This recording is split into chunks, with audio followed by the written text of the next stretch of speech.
Welcome to this episode of the Sneaker Principle Podcast. My name is Uche Njoku, and in this episode, I'm going to talk to you about language. Language when it comes to reporting incidents in your school.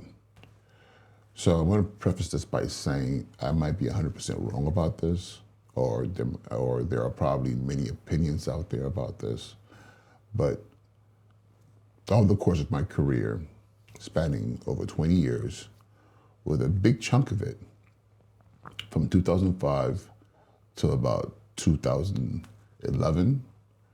I was the dean of a high school and two middle schools. Actually, one high school, one middle school, and one 6-12 school.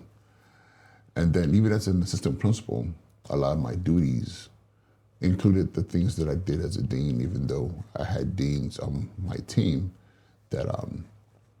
that did the dean work, but also a lot of them were new to the role of being deans, so I trained them. And one of the things that I learned early on in the work of being a dean, and for those of you who don't know what a dean is, it has different titles across the country. When I was in California as a student, we didn't have, at least back then, the word dean to identify someone who was in charge of responding to disciplinary issues. I'm pretty sure in my high school and in my middle school in California, it was the administration. It was the principal, an assistant principal. I know in many of my fights, it was the principal who responded to the situation in middle school. And then in high school, we had an assistant principal for each grade band, and they would kind of preliminary respond to things, but at the end of the day, it was the principal who had the final, laid the final hammer down. So the dean is someone who, for the most part, primarily handles school culture and responds to any incidents that are happening in the school having to do with disciplinary issues. Now, to language. One of the things I used to do early on is that I threw out a lot of reports about what transpired during an incident. And I thought because this was a legal document or could be perceived as a legal document, I had to engage in a lot of legalese. I don't know if that's even a real word, but legalese, when you use language that sounds like you're writing to a judge or to a jury. At this time, this occurred upon arriving, I witnessed. Languages like that, the problem with language like that is, as it was explained to me, and made a lot of sense, is that when you use legalese or language that seems that you're trying to sound like a lawyer, or you're trying to sound legalistic, it kind of puts a fog over everything, and it builds a scene as is being read of this very sharp black and white space that is never quite the case. And the best example I can give that's similar to this is, as an educator, we do a classroom observation. You're told to take low inference notes, to remove your opinion, to remove your subjectivity. I always get those two things confused. I'm Nigerian, so my Nigerian brain sometimes flips on words. But you're supposed to be objective, not subjective. And if I'm wrong, please correct me in the in the comments.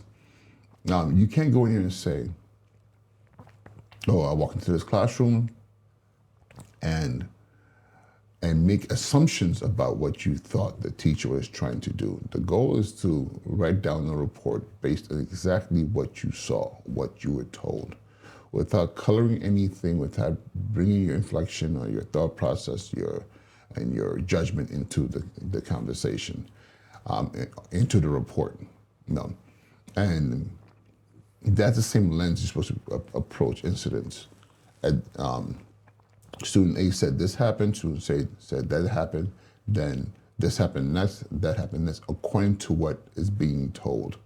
Because that clean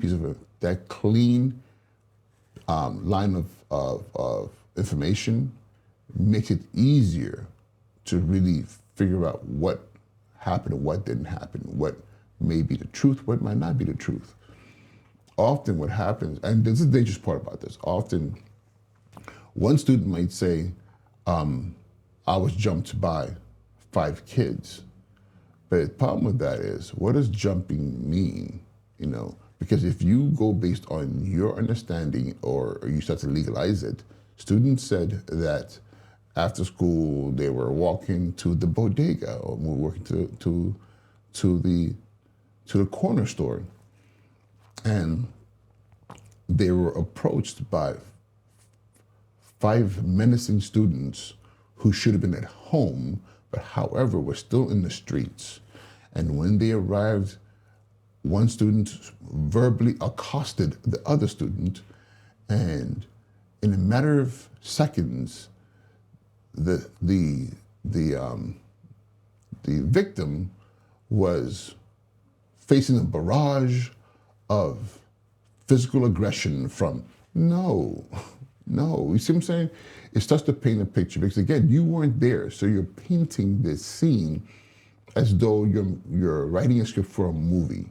No, students said that they were walking. Student A, or student, comma, Jean-Claude said they were walking to the corner store, and down the block they saw 5 students, A, B, C, D, E, and the 5 students were walking in their direction. Student C said this to Jean-Claude. Jean-Claude responded back to student C, and then student B pulled out their camera, and student D, threw a punch,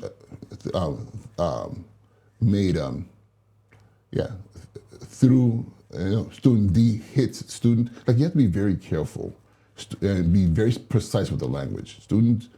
Jean-Claude says student D hit him in the face, while student C pushed him to the ground. Versus saying, because then you get a better understanding of what happened and how to approach it.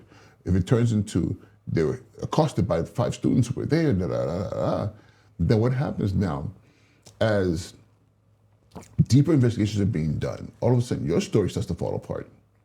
And I had that happen to me early on in my career. I had to go to a disciplinary hearing, and my report was, which I thought was very like, because back in the day I had aspirations of being an attorney. So I feel like for a lot of deans, those who handle disciplinary issues, because you might find yourself in front of a hearing to either share with district attorney, school district, or a legal counsel about what happened with a situation where a parent might be suing the district, or there might be a suspension hearing, and all of a sudden you feel like you have to be Matlock, in that space. You got to be Johnny Cochran. Absolutely not. Just state what happened in a very clear, concise, point A to point B to point C, all the way through to the end. And no fillers of your opinion. We're just focused on what we saw, right? What transpired right then and there, what you're being told, what information that you're gathering. Because again, anything that you put on paper and you present, and all of a sudden, maybe there might be video footage, or there might be other witness statements that contradicts how you painted it. It could cause your report to fall apart because you entered all this, flowery image, language in there to make it seem, more dramatic. It's not what we're going for. We're just going for facts. So remember, as you're writing these reports and you're gathering, you're interviewing students and witnesses to a situation within the school, it's all about low inference, minimal inference. Just get to the point. And again, a report that should be 2 or 3 paragraphs if you're not careful, can turn to 5 pages, but you're adding all this flowery language. So, yeah, so this is for those of you who, especially who are new to as principals, as assistant principals who've never quite done that type of work before in your building. Maybe you were purely instructional, then now you're moving into administration. You have to do operations. You have to do address student behavior and disciplinary issues. This is the language that you should be using. It should not be anything other than that. I'm going to say again, the best way to put it is low inference. I would say the majority of administrators, at least here in New York City, have been trained to do observations. And the language, the one word that's being said all the time is low inference. And that should be the same approach when you are interviewing, investigating a situation with students, whether it's a fight, whether it is, whatever it may be, low inference, so that as more facts come into play, you could either further validate or disprove what you were told, versus you now have to disprove yourself because you used language that was super prejudicial, legal language. You don't want to be prejudicial. Another one of those words in your fact finding, because again, your job is to make sure that what actually happened is what is actually being dealt with. All right, y'all. Uche Jogu, Sneaker Principal, thank you so much for your time, and I hope this is helpful for someone out there. And again, I want to thank those of you who've been listening to these podcast episodes. It's been very encouraging for me to put this type of information out, and people are actually commenting and sharing, and I really appreciate that. Again, have an amazing, amazing rest of your day, and I'll talk to you soon. Be well.